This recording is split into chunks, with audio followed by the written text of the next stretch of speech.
Nanach, nachma, meuman. They agreed between them that if after they returned home their wives gave birth, one to a boy and one to a girl, both of whom would be able to marry, they would marry off the children to each other.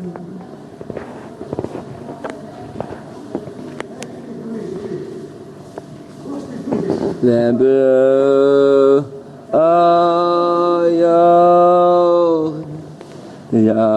the emperor returned home and fathered a daughter, and the king returned home and fathered a son. The agreement, however, was forgotten by both of them. The emperor sent his daughter to study, and the king sent his son to study. It turned out that they were both sent to the same teacher. A deep love developed between them, so they agreed between them to marry each other. The king's son took a ring and placed it on her hand, and they were married. Afterwards, the emperor sent for his daughter to bring her home. The king also sent for his son to bring him home. People suggested matches for the emperor's daughter, but she was not interested in any of them on account of the bond she had already made. Meanwhile, the king's son yearned for her greatly, while the emperor's daughter was always sad. The emperor would walk her through his gardens and palace, showing her the greatness she was heir to, but she remained sad. The king's son yearned for her so much that he became ill, and no matter how much he was asked why he is ill, he would not tell. People asked the servant, maybe you can interrogate him. The servant told them that he knows the reason, since he was there at the time when the king's son was studying. He told them the story. The king then remembered that he had already made a marriage agreement with the emperor, so he sat down and wrote to the emperor to prepare himself for the wedding to which they had long ago agreed. The emperor was not interested, but he was not as shameless as to refuse. So he sent an answer to the king to send his son to him. If he would see that he is capable of ruling the lands, then he would give his daughter to him in marriage. The king sent his son to the emperor. The emperor sat him in a room and gave him government documents to see if he was capable of ruling the country. Now the king's son was deeply yearning to see the emperor's daughter, but he was not given opportunity to see her. Once though, while walking along a wall mirror, he saw her and fainted. She went over to him and roused him, telling him that she is not interested in any other match on account of the bond between them. But what can we do? He asked her. Your father would not allow. Nevertheless, she answered. They discussed it and decided to go overseas. They rented a ship and set out on the ocean. After traveling on the ocean for a while, they wanted to go to some shore. They reached a shore where there was a forest, and they alighted there. The emperor's daughter then took off the ring and gave it to him while she lay down to rest there. So the king's son saw that she was about to wake up, so he put the ring next to her. Later though, they both got up and returned to the ship. On the way, she remembered that they had forgotten the ring there.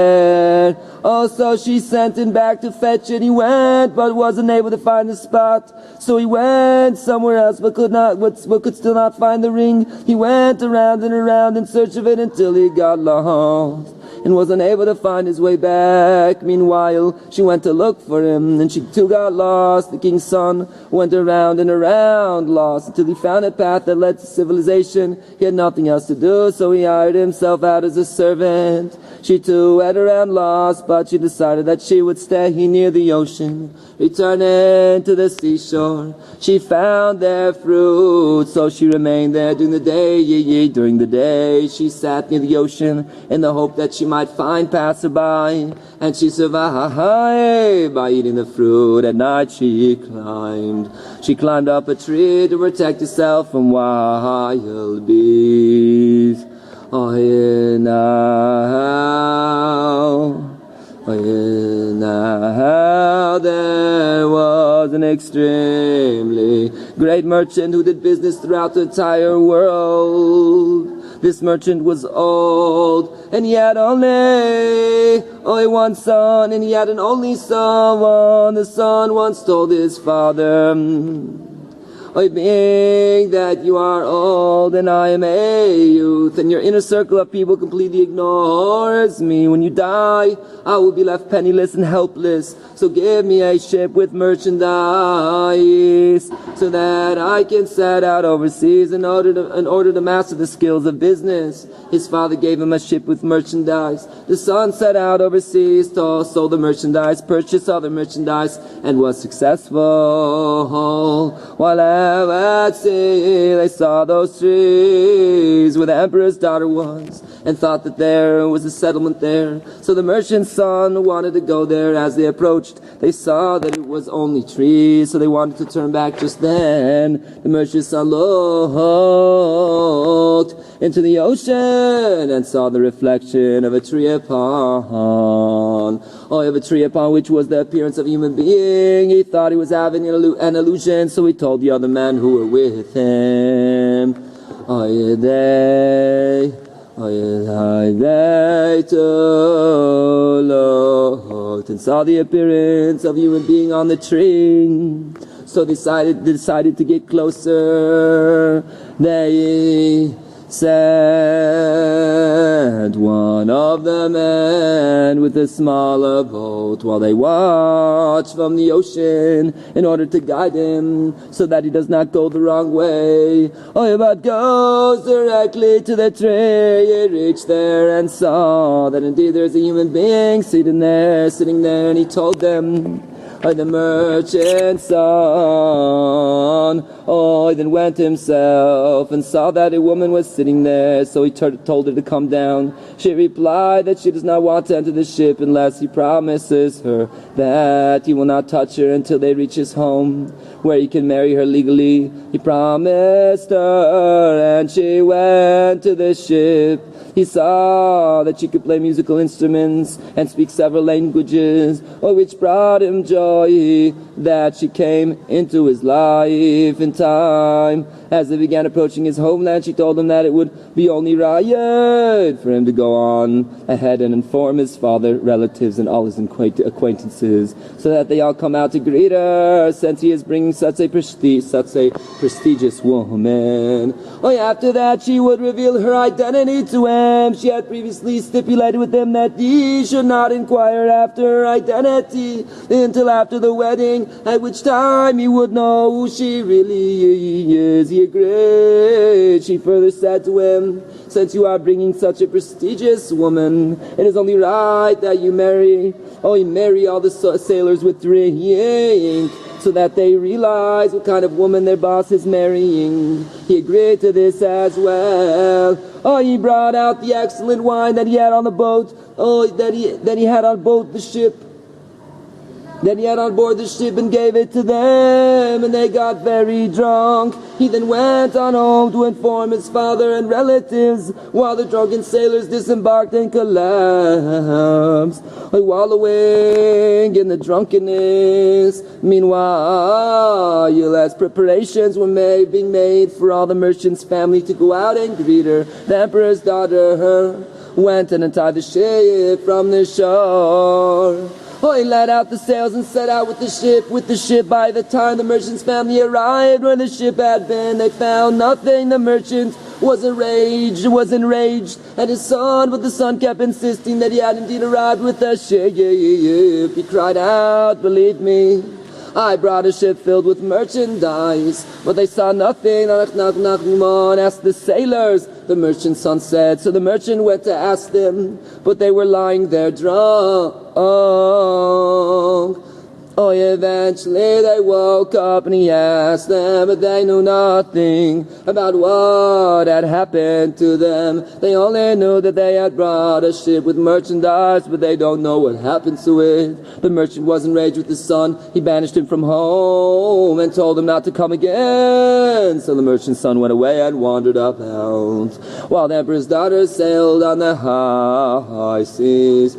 As it happened, there was a certain king who built for himself a place near the sea. He chose to build a palace, who built for himself a palace near the sea, chose to build a palace there on account of the sea. And because ships always pass there, meanwhile the emperor's daughter was sailing on the sea, and she approached the king's palace. The king happened to be looking, and he saw a ship without a captain and with no one on board. He thought, what he was having an illusion. He ordered his servants to have a look, and they too saw as he did. The emperor's daughter sailed closer to the palace, but then reconsidered, what do I need this palace for? So she went to turn around, but the king sent after her and brought her to his palace. Now this king had no wife. He could not choose anyone for himself. Whoever he wanted did not want him, and vice versa. When the emperor's daughter arrived there, she told him to swear to her that he would not touch her until he legally marries her, and he swore to her. She then told him that it would be advisable that he not unload the ship and not touch it, but let it stay like that on the water until the marriage. And everyone would say how much merchandise she had brought, so that they not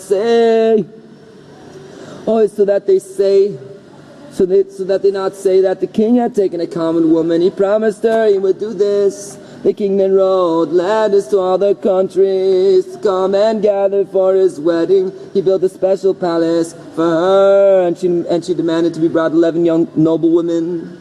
And she demanded to be brought 11 young noble women to keep her company.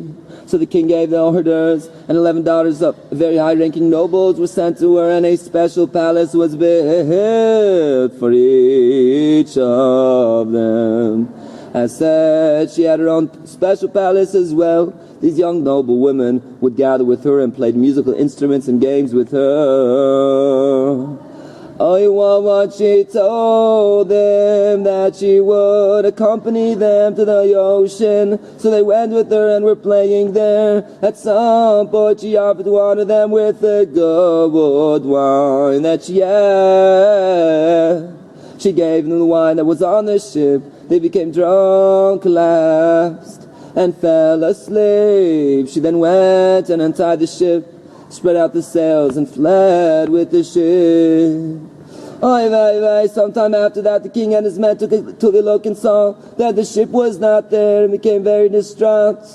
The king warned them not to tell the emperor's daughter suddenly, since she would be extremely distressed over the loss of such a valuable ship. The king did not know that she herself had fled with the ship, and assumed that she was still in her room. She might also suspect that the king had given the ship to someone. Rather, they should send one of the young noble women to her and inform her wisely. So they went to the room of one of the young noble women and found no one. The same happened when they went to another room, and to all of the 11 rooms they found no one. So they decided to send at night some elderly noble women to inform her. They went to her room and also found no one. They became terrified. Now the fathers of these young noble women, who were accustomed to correspond with their daughters, saw that they were not receiving any responses from their daughters.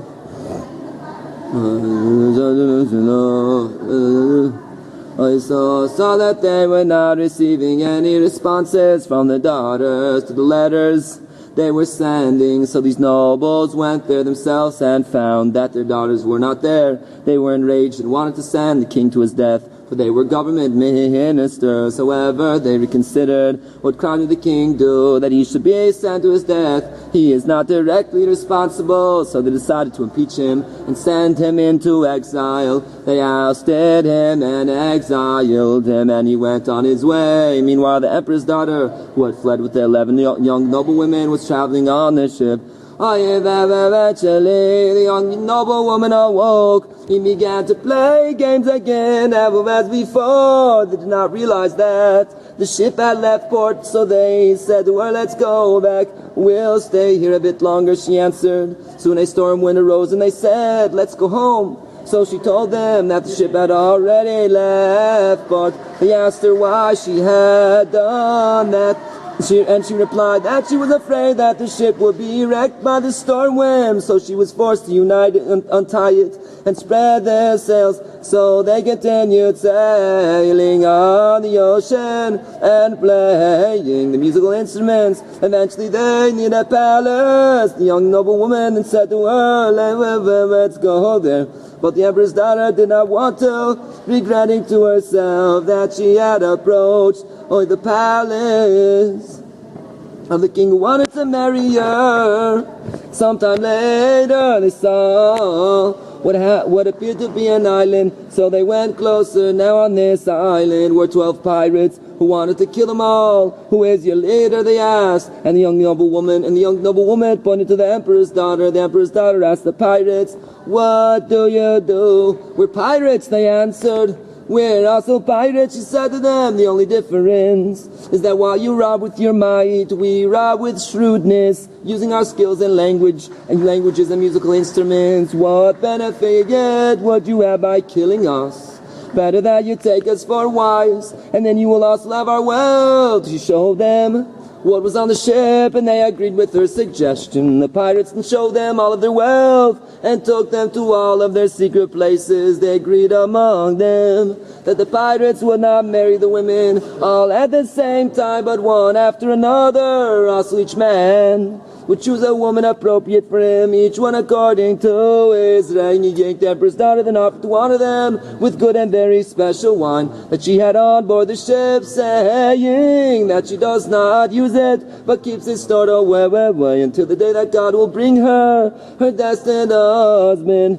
I say, pour out wine to them in 12 goblets, and instructed that each of them should drink a toast to each of the 12. They drank, got drunk, and collaborated. The emperor's daughter, they said to her maiden friends, "Each one of us will go and slaughter the man she was going to marry." They went and slaughtered them all. They found enormous wealth that no king was zealous. They agreed not to take copper or silver, but only gold and precious stones. They cast overboard from their own cargo the things that were less valuable, and filled up the ship with precious things, the gold and precious stones that they found there. Nanach, nachman, meuman. They also agreed not to dress any more like women, so they sewed men's clothing for themselves, German style, and continued sailing on the ship. As it happened, there was an old king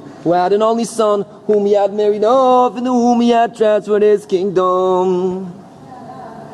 The prince said that he would travel about with his wife on the ocean, so that she become accustomed to the sea air, lest they be at some time for wars to flee to the sea. So he went with his wife together with some ministers and set out on ship. On board they made very merry and played games. At some point they all agreed to get undressed. That is, in their merriness, the prince and ministers on board the ship agreed to get undressed, but they left on their shirts.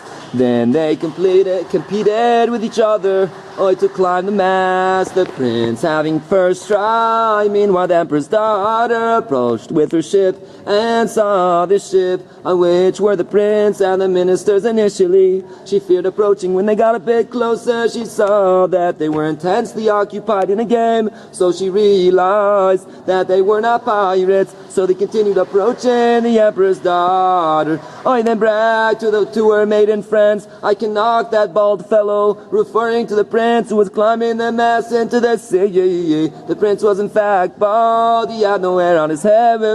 "How is that possible?" they asked her. "We are very far from them. I will knock him down with a magnifying glass," she said, explaining that she would knock him down until he had reached the very top of the mast. Since as long as he was in the middle of the mast, were he to fall, he would fall into the ship. Whereas when he reaches the top, then when he falls, he will fall into the sea. So she waited until he had reached the very top of the mast. She then took a magnifying glass that burns when held in the sun and focused it toward his brain. His brain was burnt and he fell into the ocean. When the man on board the prince's ship saw that the prince had fallen, there was a great commotion. How could they return home? The king would die of heartbreak. So they decided to get close to the ship, which was the emperor's daughter. Perhaps there was some doctor on board who could give them some advice. They approached the ship of the emperor's daughter and the young noble woman, and reassured them not to fear, for they would not harm them. And maybe you have on board a doctor who can give us some advice, they asked. After they told the whole story of how the prince had fallen into the sea, the emperor's daughter instructed to pull him out of the water. They went and found him and pulled him out. The emperor's daughter then took his pulse in her hand and proclaimed that his brain had been burnt. Opening up his brain, they found that it is as she had said, and they were stunned,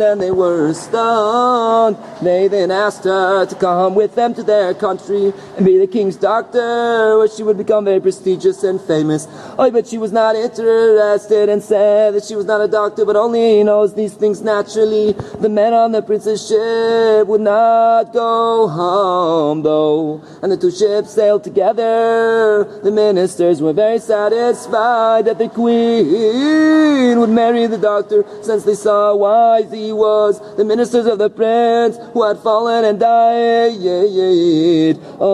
so that the emperor's daughter and the young woman were men, since they were dressed like men. Therefore they wanted the queen, the wife of the dead princess, to marry this doctor, who was really the emperor's daughter, whom they mistook for a doctor, since she knew with her wisdom that the prince's brain had been burnt. They also wanted him to be their king, while their own king, the above old king, they would kill. These were the minister's plans. But they could not possibly suggest such a thing to the queen, that she should marry a doctor. But the queen herself was also quite pleased with the idea of marrying the doctor, though she feared the country's citizens, that they would not accept him as king. The ministers decided to make drinking parties, so that during a drinking party, at a moment of merriment, they would be able to bring up the idea. They made a drinking party for each one of them on a separate day. On the day of the drinking party for the doctor, that is the emperor's daughter, he gave them of his wine, and they got drunk when they were merry. The minister said, how nice it would be if the queen would marry the doctor.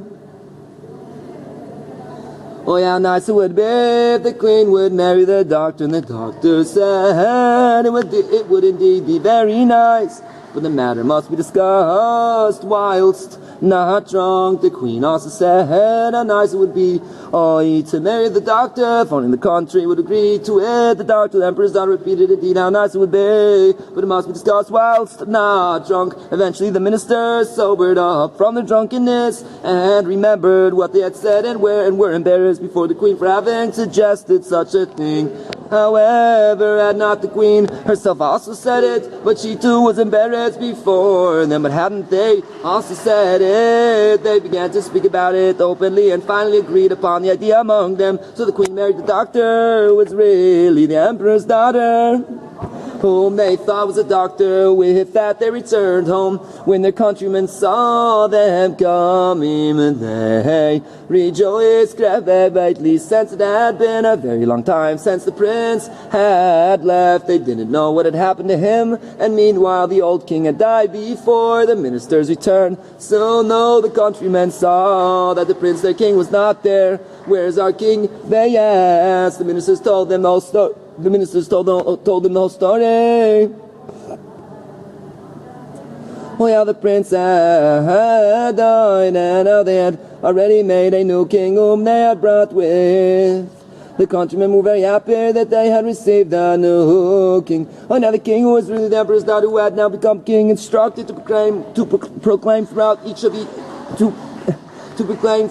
and every country that anyone, anywhere, foreigner, guest, refugee, or exile should all come to his wedding. Not a single one should be absent. Oh, they will all receive great gifts. The king, that is the emperor's daughter, also instructed to make fountains all around the city, so that anyone who wants to drink will not have to go away to get a drink, but will be able to find a fountain right near him. The king, that is the emperor's daughter, also instructed to have a picture of him placed next to each and every fountain, and the station guards to watch each person that comes for a drink. Anyone coming along and looking intensely at the picture and making a sour face as someone who looks at something shocking or saddening should be caught and placed in prison. All this was done. Eventually the three men came along.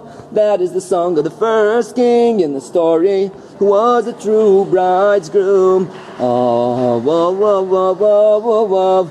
The emperor's daughter, who was now the king, the merchant's son, who had been banished by his father. Oh, yeah, well, on account of the emperor's daughter fleeing with the ship and all its merchandise, and the exiled king also on account of her, when she fled from him with the 11 young noble women. Oh, each of the three recognized that this was her picture. They looked at it, remembered, and became distraught. That is, they came to the fountains and saw the picture that was placed there, and they recognized her, so they looked at it intensely. The three were caught and placed in prison at the time of the wedding. The king, that is the emperor's daughter, instructed to bring the prisoners before him. The three were brought, and she recognized them, but they did not recognize her, since she was dressed like a man. The emperor's daughter said to the king, that is the exiled king, who was one of the prisoners, "Yo, a king, we're exiled on account of the 11 young noble women who disappeared. Here are the young noble women. Now return to your country and your kingdom." The 11 young noble women were there with her. "You, a merchant," that is, after speaking to the exiled king, she now turned to speak to the merchant, that is, the merchant's son. "We're banished by your father on account of your losing the ship with its merchandise. Here is your ship with all the merchandise. And as for the long delay in getting the money back, here now is a much greater wealth on the ship than there was before, but the same ship with all the merchandise belonging to the merchant's son. For the same ship with all the merchandise belonged to the merchant's son. To the merchant's son with which she had fled was still with her in its entirety, besides all the wealth which she had taken from the pirates, which was extraordinary wealth. And as for you, a prince, who was a true bridegroom, let us set out on our journey." With that they returned home. Blessed be God forever. Omaaiiinnn and omaaiiinnn. Nanach, nachma, nachma, meuman.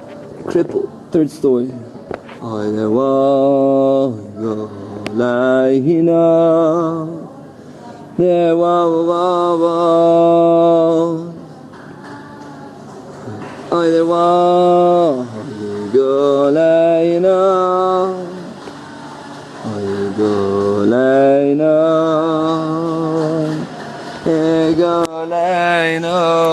nach, nachman.